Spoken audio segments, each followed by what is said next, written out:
Mugomo wa Atwarithia a ndege kambuni-ini ya Kenya Airways uria uingirire thiku ya kana umuthi riu urigiriria igoti-ini ria macira mawandikaniria milimani kuria matua magucokereria wira hari atwarithia othe aria magomete rikinyanirio.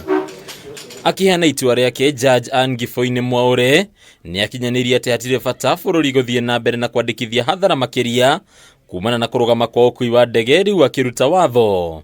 Atwarithia othe a ndege gucokereria wira ruciu thinacara cia rucii-ini. The respondent members, and especially the Kenya Airways pilots, to resume their duties as pilots by 6 a.m.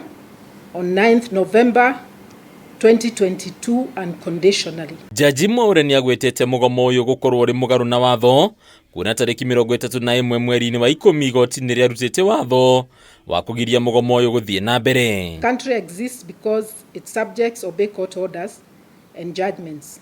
On that, the court strongly admonishes the respondents. It's very difficult to negotiate with a gun on your head. That's essentially what we had. So how can KQ negotiate when the pilots have withheld their labor, which is central to an airline? Ona kuri uguo kambuni ya Kenya Airways ni ruteirwo mukana ndikae kuya makinya maguthagathagia atwarithia a ndege aria maragomete riu igoti rikiuga igeria o riothe ria gwika uguo rikuoyota wagarari wa watho. Applicants KQ to allow the pilots to perform their duties without harassing them or intimidating them, and especially by not taking any disciplinary action against any of them pending the hearing and determination of these suits.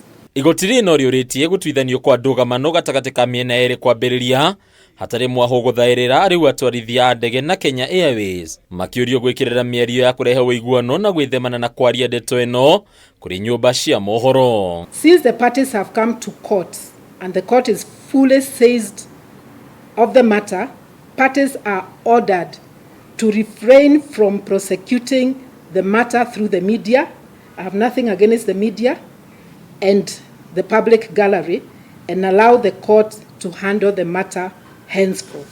Kuna atongoria 11 ya ngwataniro ya KALPA mari na cira wa gucokia kumana na kwagarara watho wa igoti wa kwaga gutabania mugomo uyu. Riu mawakiri ao ni moritio gutengemania wira wa kiria giatumire watho uyu wage kurumirirwo. Upon service, the applicants will file their written submissions of 10 pages by 15th November 2022, and the respondents will also file their submissions by 17th November 2022, that is 10 pages. That they have very legitimate, very weighty issues that have to be dealt with for the future well-being of KQ. Atwarithia ya ndege ni monanitie kwaga itanya o riothe ria guthararia uruti wa wira wa Kenya Airways korwa mandiki ni magwitikira kwaraniria indi makoria KQ gwithemana na kumathagathagia na njira o yothe. The path of intimidation that the Kenya Airlines had taken against them must cease, and act a court order that Kenya Airways will not partake further intimidation of the pilots. They have to come to the table in good faith. Hadunia Kameme TV retwera kwa ni Bataru wa Mwagi.